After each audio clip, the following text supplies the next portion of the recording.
So hi guys, another vlog, another parcel pa rin. Syempre kahit 2026 na, mag-vlog pa rin tayo. At eto na, dahil napapansin ko na nasisira na yung mga damit namin at talaga lumuluwag siya. Kaya bumili na ako netong zipper mesh laundry bag.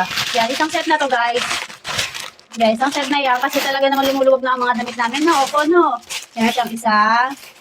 Yan, meron siya netong malaki. Yan. Yan, netong malaki. Tapos meron siyang neto, siguro ito yung mga pang mga underwear, na mga leg bra. Yan guys. Yan. Yan. May ganito na siya. Then, isa ay yan. Uy, malaki din pala siya, guys. Walang siya. Yan, tatlo na yan, guys. Yan, tatlo. Ito para sa mga damit. Ito siguro sa mga maliliit na damit. Tapos ito sa mga underwear. Nakaano yan, guys. May zipper na. Pero parang yung iba walang zipper. Pero ito may zipper na bilhin namin. At maganda siya kasi makapal siya guys. So hindi siya madaling masisira. O tingnan nyo, kahit ganito-ganito nyo. Hindi na siya madaling masira guys.